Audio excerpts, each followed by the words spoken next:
실족하지 아니하는 자가 복이 있도다입니다.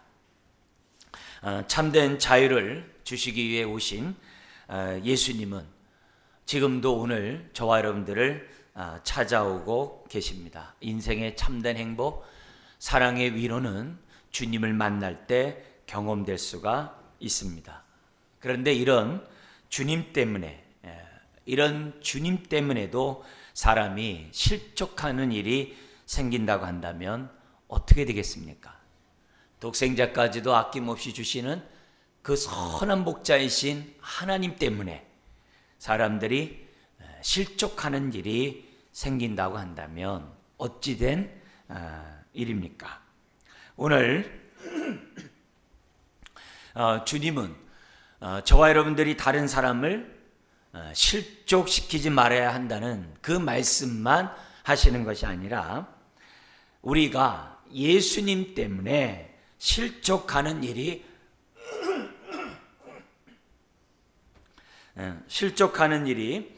없어야 한다는 것을 지금 말씀하고 있습니다. 여기 실족이라는 단어에서 스캔들이라는 단어가 나왔습니다. 만약에 우리가 다른 사람을 실족시킨다고 한다면, 심지어는 어린아이 같은 작은 자 중 한 명이라도 실족시킨다고 한다면 차라리 연자맷돌을 메고 바다에 빠뜨려지는 것이 낫다라고 주님은 말씀하셨습니다. 실족하는 것이 얼마나 크고 무서운 죄인지를 우리들에게 말씀하셨죠. 그렇기 때문에 우리들이 평소에 겸손하고 남을 섬기는 자가 되어야 한다는 것을 주님 우리들에게 말씀하고 있는 것을 보게 됩니다. 그런데 오늘 본문은 주님 때문에 실족하지 아니하는 자가 복이 있다고 말씀해요. 어떻게 그런 일이 생겨날 수 있는가? 그런데 그런 일이 있다는 겁니다. 여러분들은 주님 때문에 실족한 적 있으신가요? 아니면 주변에서 주님 때문에 실족하다가 신앙생활하지 않는 사람들을 보신 적이 있습니까? 주변에 많죠. 대체적으로 믿는 사람들이 주님 때문에 실족하는 걸 보면 여러 가지 이유가 있어요. 자기가 그렇게 간절히 기도하고 바라고 또 바랐는데 그것을 안 들어줄 때 사람들이 많이 실족을 해요. 심지어는 자기가 애지중지하고 소중하게 생각하는 사람들이 자기를 떠날 때 사람들이 많이 실족합니다. 심지어는 주님을 위해 헌신하고 주님을 위해 모든 것을 드렸음에도 불구하고 내 삶이 공고해질 때, 또 공고함에서 벗어난다는 희망이 없을 때 많은 사람들이 실족을 합니다. 그리고 또한 내가 감당하지 못한 많은 어려운 일, 힘든 일, 이런 것들이 나에게 올 때에도 실족하겠죠. 그뿐만이겠습니까?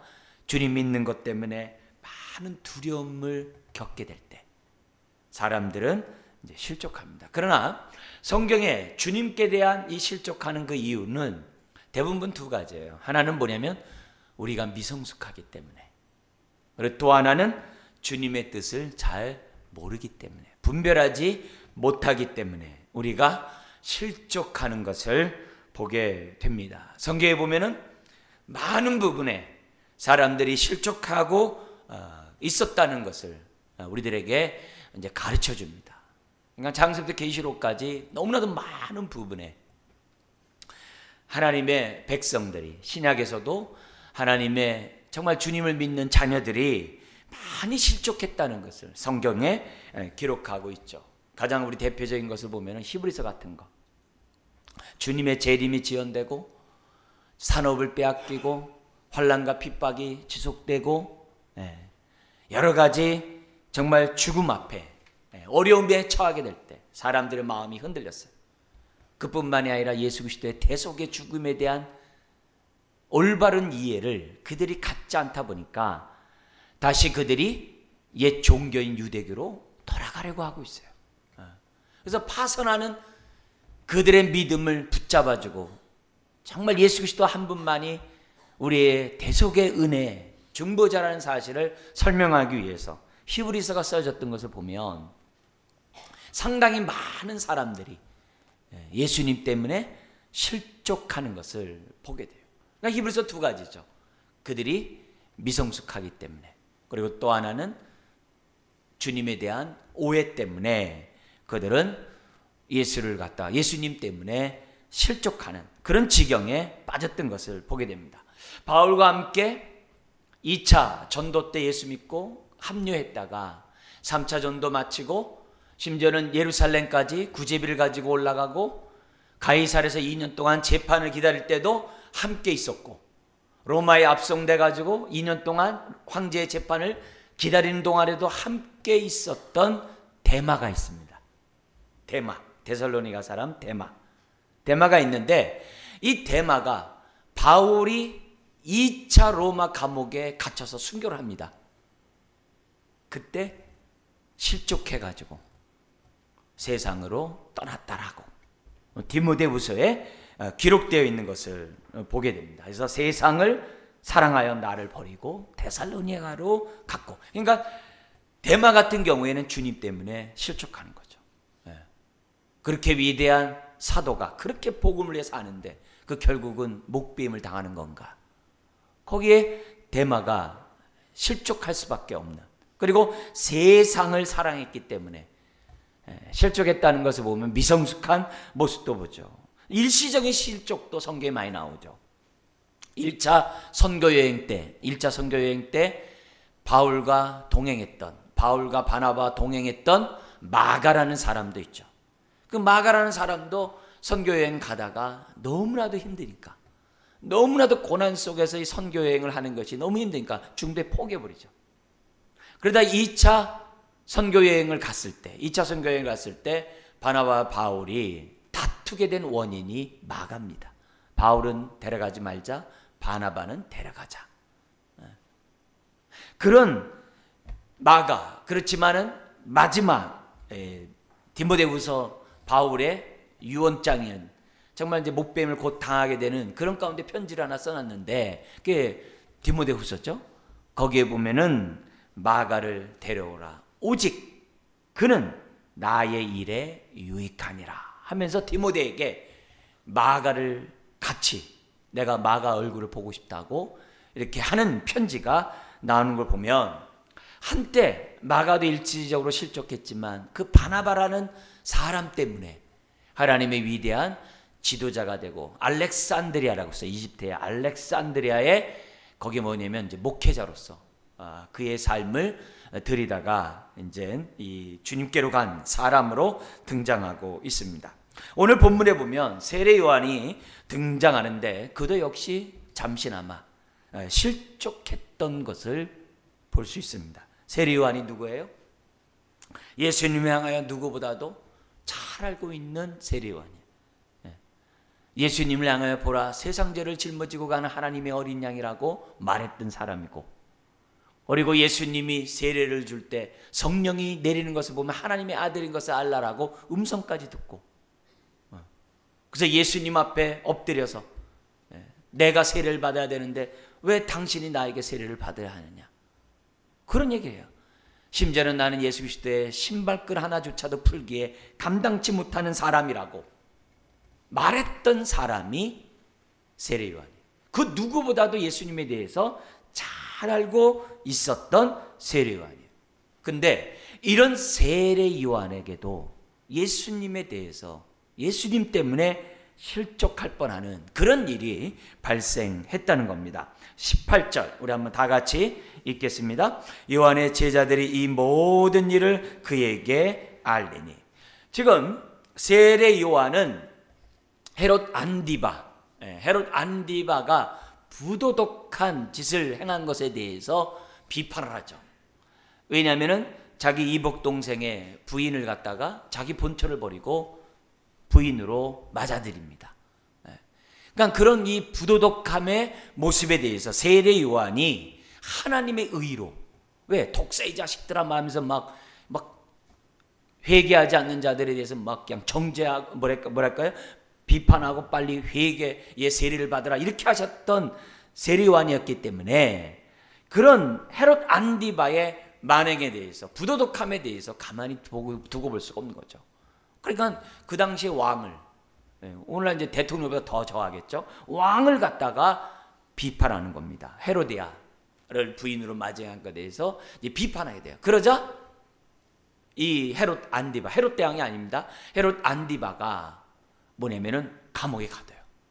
근데 예수님이 지금 이 누가복음 7장에 이때 상황이 뭐냐면 1년 6개월 정도가 지났거든요. 1년 6개월. 근데 세례요한이 언제 감옥에 갇혀요? 예수님이 사역하시기 바로 직전에 감옥에 갇힌단 말이에요. 감옥에 갇히자마자 예수님 본격적으로 사역을 시작하거든요. 그러니까 거의 1년 6개월 동안 감옥에 있는 거예요. 1년 6개월 동안 석방되지 않고 1년 6개월 동안 감옥에 있다고 생각해 보세요. 옛날 감옥이 뭐 쉽겠습니까? 오랜 시간 감옥에 있는 그런 상황에 놓여 있었던 세례 요한의 입장에서 볼 때는 여러 가지 좋지 않은 상황들이 이제 발생한 거죠. 우선 환경적으로 얼마나 어렵겠어요. 그래도 한때는 정말 종교 지지자 빼놓고 이스라엘의 모든 백성이 자신들에게 와가지고 세례를 받고 자신의 설교를 듣기 위해서 광야로 몰려들었고, 한때는 우리 정말 주목받는 하나님의 선지자로서 칭송받은 그런 사람이 세례 요한이에요. 그러나 1년 6개월 동안 감옥에 갇혀가지고 잊혀져 갔을 때, 그리고 사람들이 자기를 찾는 것이 아니라 예수 그리스도께로 다 돌아갔을 때, 심지어 세례 요한의 제자들 가운데서도 우리 안드레 이런 사람들은 다 뭐냐면 세례 요한의 제자들이었거든요. 그러니까 그런 자기 제자들이 예수님의 제자가 되고 있는 그런 상황에서 얼마나 인간적인 세례 요한이 우울하겠어요. 쓸쓸하겠어요. 고독하겠어요. 힘들겠어요. 그런 환경이 세례 요한에 있는 거죠. 그러나 반면에 그도 역시 예수님에 대해서 잘 몰랐던 거죠. 궁금한 것들이 뭐냐면 많이 있었던 거예요. 그래서 그 얘기를 다 들었던, 예수님에 대한 일거수일투족을 세례 요한의 제자들을 통해서 다 들었던 요한이 아무리 생각해도 1년 6개월 동안 예수님의 행적을 봤는데 이해가 안 되게 너무 많아요. 그래서 19절에 자기의 제자들 중에 2명을 불러다가 예수님에게 보냅니다. 우리가 19절에 있는 것처럼 오실 그이가 당신입니까? 메시아가 당신입니까? 아니면 당신 말고 다른 메시아를 우리가 기다릴까? 물어보라는 거예요. 그러자 20절에 그들이 예수님께 와서 묻습니다. 세례 요한이 이렇게 묻는데 우리가 다른 일을 기다리오리까? 아니면 당신이 메시아입니까? 그러자 21절에 마침 그때 예수님이 어떻게 돼요? 질병과 고통과 및 악귀 들린 자를 많이 고치시며 또 많은 맹인을 보게 하신지라. 왜? 예수님 주변에 많은 사람이 병낫게 해서 몰려와 있었거든요. 그런 행적을 다 보고 있었거든요. 그리고 나서 주님께 와가지고 묻는 거예요. 우리 세례 요한이 보내서 왔는데 당신이 메시아입니까? 아니면 우리가 메시아를 기다려야 됩니까? 얼마나 참 기가 막힌 얘기입니까? 그러자 예수님이 22절 23절에 말씀을 합니다. 같이 한번 읽어볼까요? 예수께서 대답하여 이르시되 너희가 가서 보고 들은 것을 요한에게 알리되 맹인이 보며 못 걷는 사람이 걸으며 나병 환자가 깨끗함을 받으며 귀먹은 사람이 들으며 죽은 자가 살아나며 가난한 자에게 복음이 전파된다 하라. 누구든지 나로 말미암아 실족하지 아니하는 자는 복이 있도다 하시니라. 여러분, 여기서 보면 예수님은 그래 내가 메시아다 이렇게 얘기를 안 해요. 성경에 보면 예수님은 직접적으로 자신이 메시아라고 한 적이 한 번도 없어요. 간접적으로 자신이 메시아라고 말을 해요. 간접적으로. 예수님의 말씀 하나하나 그게 뭐냐면 간접적으로 내가 메시아라는 것을 증명해요. 오늘 이 22절 똑같아요. 이 말이 무슨 말이냐면 이사야 선지자가 너무나도 많은 곳에서 예언을 했어요. 메시아가 오면은 어떤 일이 벌어지느냐? 시각장애자가 눈을 뜨고 언어장애자가 말을 하고 청각장애자가 듣는다는 거예요. 이사야 선지자가 죽은 자가 살아난다 이런 것보다도 눈과 입과 귀에 대한 놀라운 치유의 역사가, 자유케 되는 역사가 일어날 것이라고 예언을 했어요. 죽은 자가 살아나는 것보다 더 위대한 일이 어디 있어요? 근데 성경에 보면 구약에도 죽은 자를 살린 선지자들이 있어요. 죽은 자를 살린 자들이 있단 말이에요. 그렇기 때문에 죽은 자를 살린 것은 사실 어떻게 돼요? 메시아로서의 어떤 뭐예요? 절대적인 조건은 되지 않아요. 근데 구약의 눈과 입과 귀가 보고 열린 그런 일들이 있냐 이게요. 그런 일이 없어요. 그거는 뭐냐면 메시아의 독특한 사역이에요. 독특한 사역이에요. 그래서 지금 뭐냐면 구약의 사건에 대해서 구약 말씀을 세례 요한은 누구보다 잘 알죠. 누구보다 잘 알죠. 그리고 이스라엘 사람들 또한 잘 알죠. 메시아가 어떤 사람이냐. 여기 딱 얘기하는 거예요. 맹인이 보면 못 걷는 사람이 걸으며 나병 환자 깨끗함을 받으며 귀 먹은 사람이 들으며, 그죠? 죽은 자가 살아나며 가난한 자에게 복음이 전파된다 하라. 그래서 메시아가 아니면 행할 수 없는 그 일을 얘기하면서 뭐 하고 있는 거예요? 간접적으로 자신이 메시아라는 것을 알려주는 거예요. 그러면서 무슨 얘기하냐? 나로 말미암아 실족하지 아니하는 자가 복이 있도다라고 얘기했다는 거예요. 자, 그러면 세례 요한이 1년 6개월 동안 예수님의 행적을 보면서 실족했던 이유는 뭘까요? 자기가 뭐예요? 이해하지 못했다는 거 아니에요. 아까 이 실족하는 원인처럼 자기가 이해하지 못한 거죠. 한편으로 보면 뭐예요? 미성숙한 거죠. 가장 대표적인 게 두 가지를 우리 요약한다 이런 거예요. 뭐냐면은 세례 요한이 생각할 때 메시아가 오면은 하나님 나라가 빨리 이 땅에 이루어질 줄 알았어요. 왜? 자기를 통해서 세례받는 사람들이 종교 지도자 외에는 다 받았다라고 29절에 얘기하거든요. 29절 우리가 읽지 않았습니다만 모든 백성과 세리들은 이미 요한의 세례를 받은지라 그랬어요. 그러니까 자기가 어때요? 상을 다 차려놨어요. 그래서 예수님이 깃발만 딱 들면 어떻게 돼요? 이스라엘 나라가 회복되고 이스라엘이 로마로부터 독립되고 그리고 이스라엘이 주변에 있는 나라로부터 조공을 받는 구약의 선지자들의 예언이 세례 요한은 이루어질 줄 생각했어요. 근데 1년 6개월 동안 들리는 얘기가 이스라엘의 회복보다도 죄인들의 친구가 되질 않나? 먹기를 탐한다는 그런 막 얘기를 듣질 않나? 예수님이 함께하는 사람들을 보면은 왠지 모르게 가난하고 병들고 세리와 이런 사람들과만 놀고 있지 않나? 너무 다른 거예요. 이스라엘을 회복하는 일에 예수님이 관심이 없는 거예요. 예수님의 12제자도 똑같았잖아요. 부활 승천하는 그 마당에 지금 하늘로 올라가는 그 마당에 뭐라 그래요? 언제 이스라엘이 회복돼요? 그게 제자들의 질문들이에요. 그들은 이스라엘이 정치로 독립되기를 그렇게 바랬어요. 근데 예수님이 하는 행동을 보니까 전혀 그런 게 없는 거예요. 세례 요한이 볼 땐 더 답답하겠죠. 왜? 그만큼 하나님의 종이니까. 그게 첫 번째 이유라고 볼 수 있어요. 예수님 오해하는. 두 번째 이유가 있어요. 뭐냐면 자신은 어떤 얘기했어요? 도끼가 이미 나무 뿌리에 놓였다. 심지어는 뭐예요? 독사의 자식들아 하면서 예수님이 어떻게 돼요? 많은 얘기들을 했어요. 심지어 이런 얘기했습니다. 나는 불로 세례를 주거니와 예수님은 성령과 불로 세례를 주고 알곡은 모아 곡간에 드리고 쭉저기는 꺼지지 않는 불에 태우시리라. 자기는 아무딴이라는 거예요. 세례 요한이 얼마나 진노의 칼날을 휘둘렀어요. 근데 자기는 아무딴이라는 거예요. 근데 예수님의 1년 6개월의 행동을 보니까 불에 불자도 없는 거예요. 오히려 뭐예요? 70번 7번 용서하래요. 심지어는 뭐라 그래요? 원수를 사랑하래요.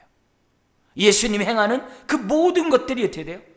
세례 요한의 입장에서 볼 때는 이해가 안 되는 거예요. 이해가 안 되는 거예요. 그러니까 환경이 어렵죠. 미성숙 가운데 예수님에 대한 그 모습을 어떻게 돼요? 이해할 수 없죠. 그러니까 세례 요한이 어떻게 돼요? 마음이 이렇게 낙심하게 되는 거예요.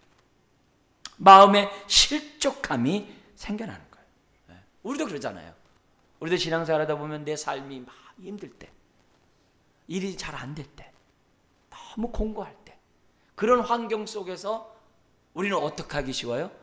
예수님에 대해서 오해하기가 쉽거든요. 내가 이렇게 힘든데 예수님 뭐 할까? 또 내가 이렇게 하나님 앞에 기도하는데 왜 응답이 없을까? 또 내가 먼저 그 나라 그 일을 구하면 모든 것을 다 더해주겠다 했는데 내가 이렇게 주님을 헌신하고 내가 섬기고 내 삶을 드렸는데 주님이 도대체 해준 게 뭔가? 내가 이렇게 수고하는 사람이나 하나 수고하지 않는 사람이나 별반 차이가 없네. 심지어는 수고하지 않는 그 사람이 더 어떻게 돼요? 일이 잘 풀린 것 같은 생각이 나에게 들 때 우리는 어떻게 돼요? 세리요한처럼 실족할 수 있는 여지가 많이 있죠. 그러나 오늘 우리가 실족하는 그런 상황이 있을 때마다 오늘 이 23절의 말씀을 기억하셔야 돼요. 우리 한 번 더 읽어볼까요? 누구든지 나로 말미암아 실족하지 아니하는 자는 복이 있도다. 반대로 하면 뭐예요? 실족하는 자들이 많다는 거죠. 실족할 수 있는 여건이 많다는 거죠. 그러나 우리가 실족한 상황이 있을 때마다 오늘 이 말씀을 한번 생각하라. 그냥 실족하지 말고 그냥 넘어지지 말고 오늘 이 23절만큼 한번 생각해보자. 예수님이 어떤 분이세요? 선한 목자잖아요. 자신의 몸을 우리의 죄를 위해서 대신 십자가에 못 박히신 주님이잖아요. 하나님은 또 어떤 분이세요? 독자까지 아끼지 아니하고 우리에게 주신 분이잖아요. 아들을 주신 분이 우리에게 뭘 아끼겠어요? 뭘 아끼겠어요? 이런 하나님, 성령님은 또 어떤 분이세요? 우리같이 어떻게 보면 참 우리의 심령 우리가 잘 알잖아요. 근데 이곳에 성전 삼으시고 우리와 함께 계시잖아요. 우리 나하고도 조금만 수준이 안 맞아도 같이 있고 싶지 않은데, 조금이라도 내 마음 불편하면 같이 있고 싶지도 않은데 성령님 내 안에 함께 계시잖아요. 그런 하나님을 우리들이, 주님을 생각해보고, 나 또한 세례 요한처럼 환경이 어려움으로 또는 미성숙한 가운데 주님을 오해해서 내가 혹시 이러고 있지는 않은지 저와 여러분들이 생각하자 이게. 자, 그러면서 24절에 요한의 제자들이 예수님의 말을 듣고 돌아갑니다. 돌아가는 그 뒤를 바라보면서 많은 자기 주변에 있는 많은 무리들에게, 24절에 무리들에게 요한에 대해서 질문을 합니다. 요한에서 질문하는데 뭐라고 이제 요한에 대해서 말을 합니다. 뭐라고 얘기하냐면 이렇게 얘기하죠. 너희가 무엇을 보려고 광야에 나갔더냐? 왜? 세례 요한이 광야에서 살았잖아요. 광야에 살았잖아요.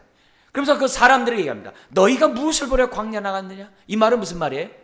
이들이 세례 요한에게 세례를 받았고 세례 요한의 설교를 듣기 위해서 광야로 나갔던 무리들이라 이거예요.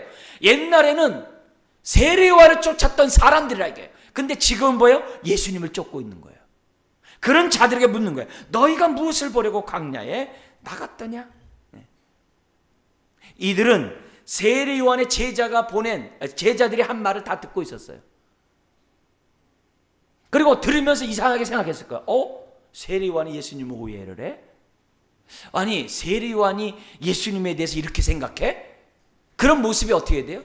그런 모습이 여러 가지로 무리들에게 좋지 않은 거예요.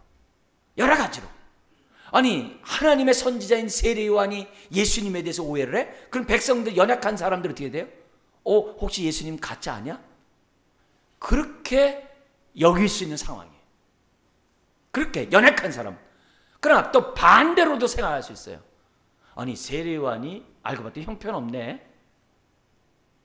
아니, 하나님의 종인 세례 요한이 왜 예수님이 하나님으로 도운 종인 줄 왜 몰라?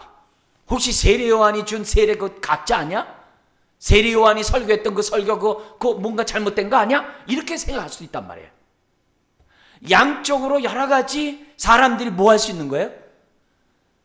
세례 요한의 제자들의 말을 듣고서 예수님 옆에 있는 많은 무리들, 비록 지금 병 고침을 받고 귀신 들린 자들이 자유케 되고 많은 은혜를 체험한 그 사람들조차도 뭐 할 수 있는 거예요?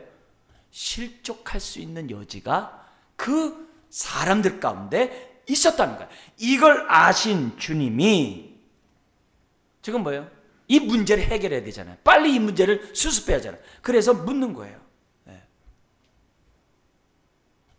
너희가 무엇을 보려고 광야로 나갔더냐? 그러니까 예수님의 배려죠. 왜? 이 무리들도 얼마든지 실족할 수 있는 여지가 있다는 것을 주님이 아시고 미리 뭐예요? 예방 교육을 하는 거예요. 바람에 흔들리는 갈대냐? 아니잖아요. 세례 요한의 말씀을 들으러 광야로 간 거잖아요.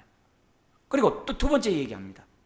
25절. 그러면 너희가 무엇을 보려고 나갔더냐? 부드러운 옷 입은 사람이냐? 보라, 화려한 옷을 입고 사치하게 지내는 자는 왕궁에 있느니라. 너희들이 지금 뭐예요? 세례 요한 약대 털옷을 입었어요. 약대 털옷이 뭐냐면 우리가 말하는 좋은 밍크 코트 얘기하는 게 아니에요. 짐승에 물려 죽었거나 배고파서 죽었거나 그 널브러진 그 짐승의 겉옷을 가지고 옷을 헤어 입은 거예요. 에?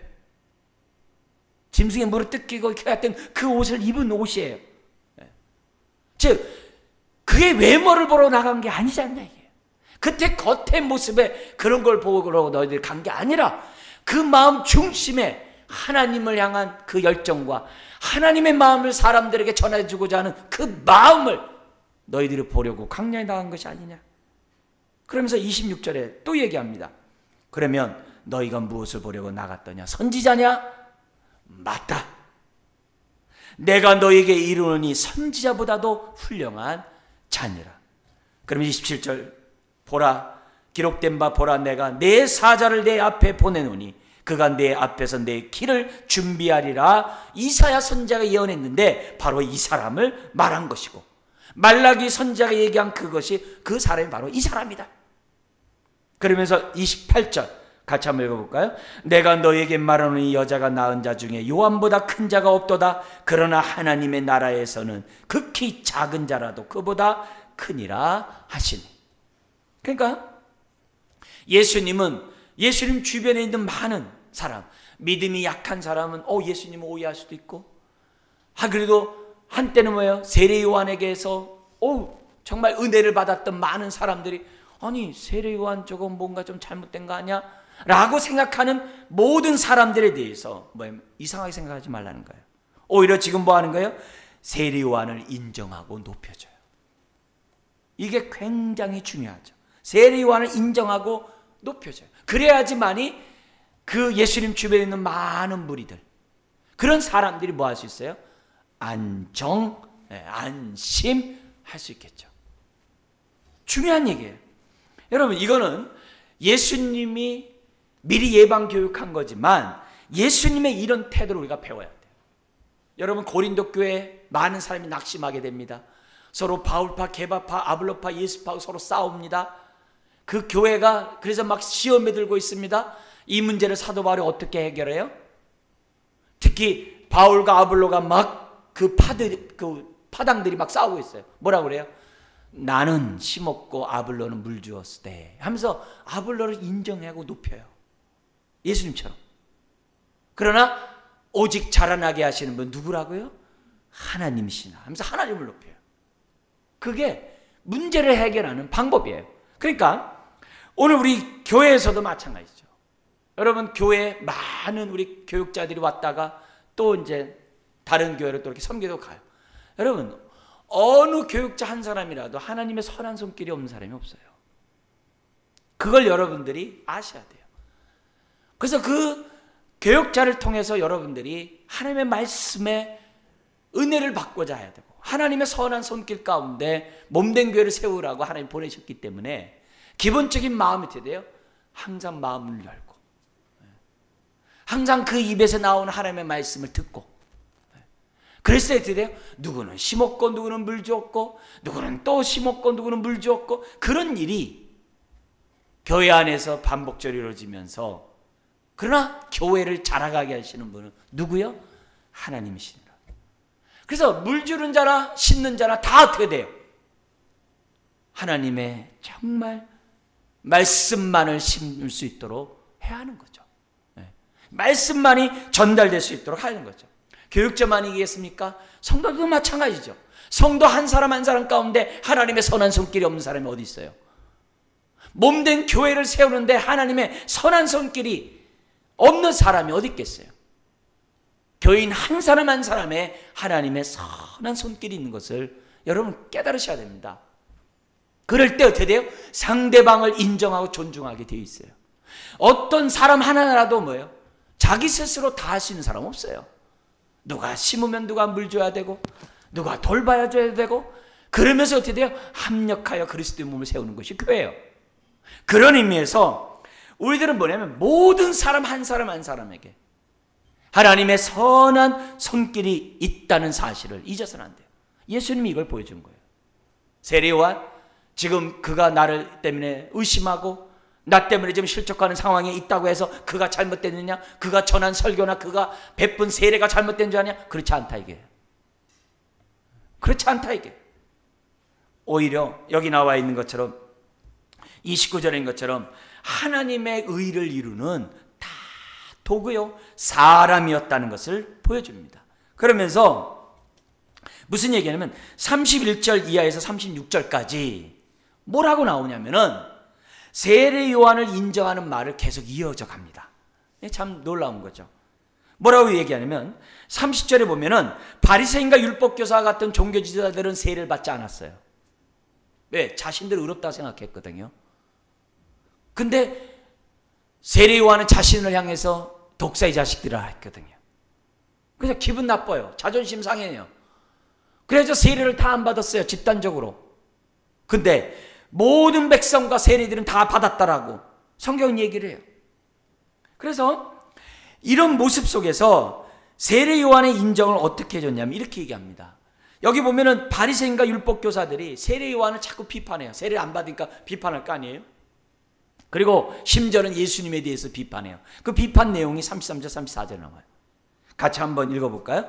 세례 요한이 와서 떡도 먹지 아니하며 포도주도 마시지 아니하며 너희 말이 귀신 들렸다 하더니 그렇다 이게요. 왜냐? 세례 요한이 회개 세례를 주로 된 설교와 세례를 베풀었으니까, 회개 세례를 베풀었으니까 사람들이 볼 때 어떻게 너는 늘 회개만 하냐? 성경에 보면 성일에는 즐거워하고 기뻐하며 포도주를 마시라고 되어 있는데 너는 늘 회개만 시키고 늘 울게만 만드냐? 그러면서 너 이거 제정신이 아니다. 너 귀신 들렸다. 종교 지도자들이 그렇게 몰아붙였거든요. 반면에 34절에 인자는 와서, 예수님은 와서 먹고 마시매 너희가 말하기를, 또 뭐라 그래? 이제는 또 먹기를 탐하고 포도주를 즐기는 사람이요 세리와 죄인의 친구라고 또 뭐예요? 막 비아냥거리고 있었다는 거예요. 누가요? 종교 지도자들이. 일반 사람들과 달리 종교 지도자들이 다 그렇다는 거예요. 근데 예수님이 이 말씀하면서 지금 뭐 하고 있는 거예요?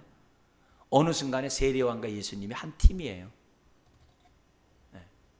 어느 순간에 하나님의 의를 이루는 세례요한과 예수님의 역할을 하나로 보고 있는 거예요.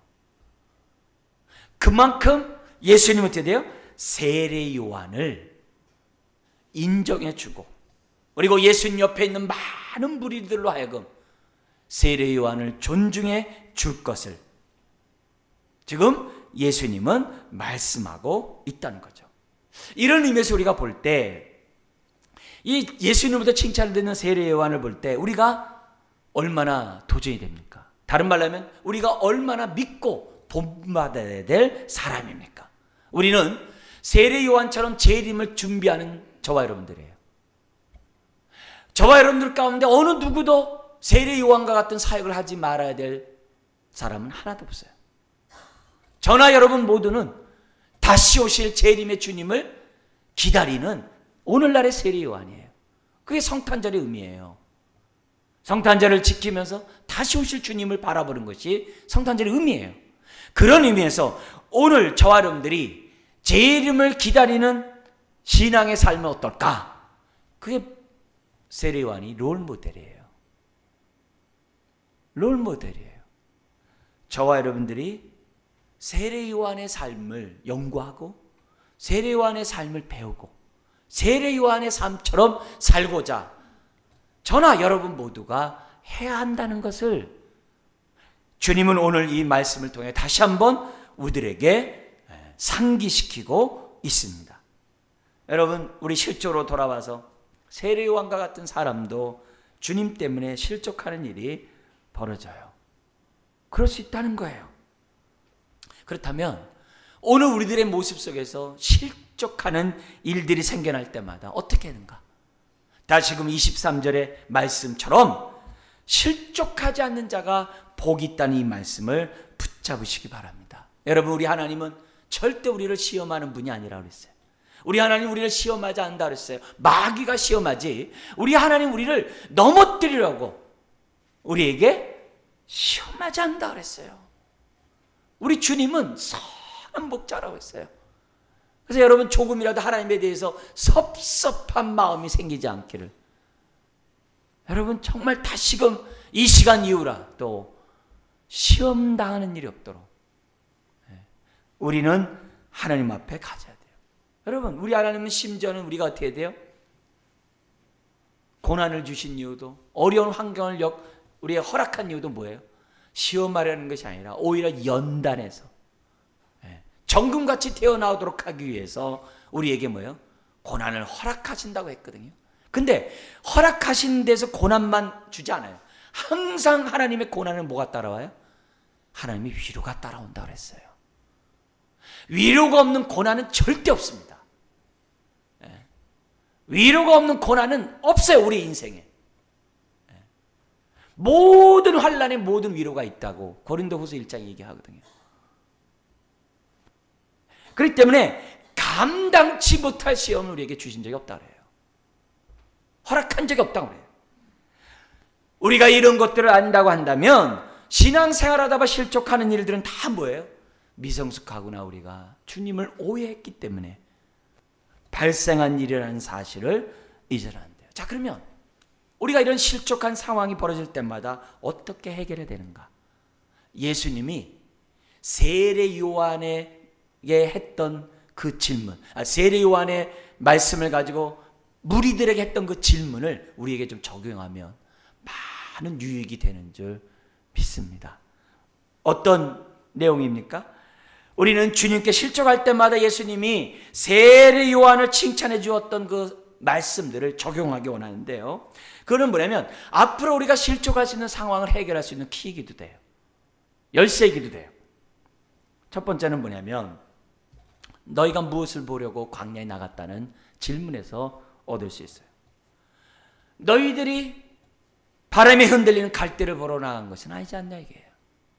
여러분, 신앙생활 할 때 흔들리는 갈대를 보면서 신앙생활하면 안 돼요. 흔들리는 이 갈대가 우리가 뭐 여러 가지도 얘기할 수 있겠죠. 여러 가지. 그러나 기본적으로 흔들리는 갈대는 반대말로 우리가 생각해 볼 때 세례 요한에게 우리가 광야로 세례 요한을 보고 광야에 나왔던 이유는 뭐라고요? 말씀을 들으러 왔다고 그랬잖아요. 말씀을 들으러 왔다고 그랬잖아요. 그래서 우리가 예수님 때문에 시험에 들지 않고 낙심하지 않으려면 어떻게 해야 돼요? 교회 오실 때 갈대들을 보면 안 돼요. 우리는 뭘 들어와야 돼요? 하나님의 말씀을 들어와야 돼요. 그 갈대를 사람들마다 다양하게 적용할 수 있어요. 목사인 저 같은 경우에 갈대를 적용하면 이거예요. 뭐냐면은 하나님의 말씀을 전하는데, 하나님 말씀만 전하는데 어떤 복음을 보냐면 대중 복음을 전해요. 주님의 복음만을 전해야 되는데 대중 복음을 전해요. 대중 복음이 뭐예요? 이 땅에서 무조건 축복받는다는 거죠. 이 땅에서 믿는 자에게는 만사형통이지 고난이 없다는 거죠. 이 땅에서는 하나님의 축복만이 있다라고 하는 그런 복음이죠. 신앙이란 말로 바꿔서 얘기하면 뭐라? 기복신앙이죠. 제가 어떻게 돼요? 흔들리는 갈대 역할을 하면 안 되는 거죠. 참된 진리만을 전해야 됩니다. 여러분으로 한다면 뭐예요? 신앙생활하면서 오직 교회에서 들어야 될 것은 하나님 말씀뿐이라는 거예요. 교회에서 우리로 하여금 말씀에 집중하지 못하게 하는 갈대들이 많아요. 어떤 얘기예요? 세속적인 얘기들. 어떤 얘기요? 기복적인 얘기들. 어떤 얘기요? 신비적인 얘기들. 수많은 이단 사설들에 대한 얘기들. 그런 것들은 뭐예요? 우리의 마음을 하나님 앞에 집중하지 못하는 갈대들이겠죠. 그런 의미에서 우리가 실족하는 일이 생겨날 때마다, 또 실족하는 일이 겪지 않으려면 어떻게 되느냐? 다른 거 없어요. 여러분이 교회에 나오는 이유는 하나님의 말씀을 듣고자 나왔다는 사실을 잊어서는 안 돼요. 사람 보려고 나와도 안 돼요. 네. 이건 너무 중요한 얘기예요. 우리는 하나님 말씀을, 그래서 우리가 실족당하면 당할수록 어떻게 해야 돼요? 더욱더 하나님 말씀에 뭐 하자는 거예요? 집중하자 이게요.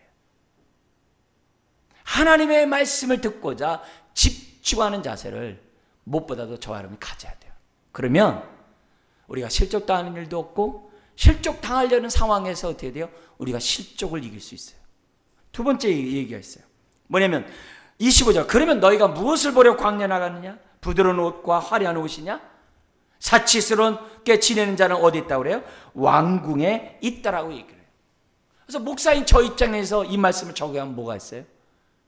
교회에 성도들을 갖다가 이렇게 끌어들이고 성도들의 어떤 그런 뭐랄까요, 좀 모아가지고 뭔가 이렇게 왁작지껄하게 하도록 눈에 보여주는 어떤 프로그램이나 눈에 보여주는 어떤 화려함이나 그런 데 신경 쓰지 말라 이게요.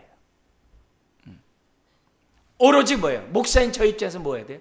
세례 요한이 갖고 있었던 그 심장만을 보여주라 이게. 하나님의 마음을 백성들에게 알리고자 하는 그 마음만을 목사인 저에게 뭐예요? 보여주라 이게요. 여러분들은 교회 올 때 뭘 봐야 되는 거예요? 교회의 어떤 화려함이나 뭐 어떤 프로그램이나 눈에 이렇게 현혹하는 어떤 그런 것, 일시적인 것, 그런 거 찾지 말라 이게. 교회에서 찾을 수 있는 것을 찾되 뭘 보라는 거예요? 네. 만약에 저와 관계했을 때 제 마음에 어떤 마음을 갖고 있는지 그 마음을 보라 이게. 교회에서도 마찬가지입니다. 겉에 뭐가 어쩌고 저쩌고 그게 중요한 게 아니라 교회 안에 주님의 은혜가 있는지 없는지 그걸 보고 그 중심을 보면서 신앙생활 해야 할 것을 얘기를 한다는 거예요. 근데 약대 토론만 입고 있으면 되는데 자꾸 자기를 가리기 위해서 나만 문둥병자처럼 온갖 자기 문둥병을 가리기 위해서 화려한 것으로 치장하면 뭐가 되겠냐 이게. 저뿐만 아니라 여러분도 마찬가지예요. 여러분의 마음을 보여주려고 해야지. 여러분의 그런 아름다운 옷을 갖다가 보여주려고 하면 안 되거든요. 교회에 와서는 주님의 마음을 나누는 교회가 되어야지. 화려한 외적인 것을 보여주고자 하는 우리들이 되면은 교회에 무슨 생명이 있겠어요? 세 번째 얘기가 있어요. 뭐냐면 세례 요한이 그러면 너희가 무엇을 보려고 왔느냐? 선지자냐? 맞다 이게. 이게 무슨 말이에요? 세례 요한이 하나님으로부터 보냄을 받은, 보내심을 받은 그런 자라는 것을 인정하라는 거죠. 오늘 우리 저 자신 입장에서 얘기한다면 뭐예요? 제가 하나님이 주님의 자녀들을 정말 위에서 제가 어떻게 돼요? 목사로 부름받았다는 사실을 잊지 말라는 거예요. 나의 권세가 사람으로부터 온 것이 아니라 주님으로부터 왔다는 사실을 저가 가지라는 얘기예요. 여러분도 마찬가지죠. 여러분이 저를 볼 때나 어떻게 봐야 돼요? 또 여러분 자신을 생각할 때 항상 뭐예요? 하나님으로부터 세움을 입었다는 목회자로서 보는 그런 자세를 가질 때 어떻게 돼요? 본질을 붙잡는다라고 말할 수 있는 거죠. 여러분 한 번은 이렇게 얘기합니다. 예수님이 성전을 다 뒤엎었어요. 무슨 권세로 이런 일을 하느냐? 말하라. 하나님께로부터냐 사람에게냐? 하나님께로 했다는 돌 맞아 죽겠고 사람으로부터 봤다면 이건 벌써 가짜잖아요. 그것도 돌 맞아 죽겠고. 그러니까 예수님이 뭐라고 얘기해요? 그러면 세례 요한이 무슨 권세로 세례를 줬냐 이렇게 물어요. 답변을 못해요. 하나님께로부터 왔다고 그러면 너는 왜 세례 안 받았느냐? 사람으로부터 왔다고 하면 많은 백성들이 하나님께로부터 왔다고 하는데 사람으로 얘기했던 자기네들이 돌 맞아 죽겠거든요. 그러니까 대답을 안 해요. 그러니까 예수님도 뭐예요? 대답하지 않아요. 여러분 여기에서 우리들이 알아야 될 것은 예수님 때문에 우리들이 시험당하지 않으려면 뭐가 되게 됐어요? 예수님이야말로 하나님이 보내신 하나님의 아들이라는 사실을 우리들이 어떻게 돼요? 확실히 믿을 때 예수님 때문에 시험당하는 일이 없겠죠. 여러분 말씀을 다시 한번 정리 한번 해보세요. 여러분 예수님에 대해서 시험당하는 일이 있을 때만 우리는 뭐 해야 돼요? 더욱더 예수님의 말씀에 집중해야 돼요. 첫 번째 원리. 두 번째, 우리가 시험당하려고 했을 때 예수님의 마음을 볼 수 있는 자가 되도록 하나님께 어떻게 돼요? 기도해야 돼요. 왜? 주님의 마음을 품으라고 하셨잖아요. 그 마음을 알 수 있도록 기도를 해야 돼요. 세 번째, 예수님의 시험 들 때마다 예수님이 누구로부터 보냄받았다고요?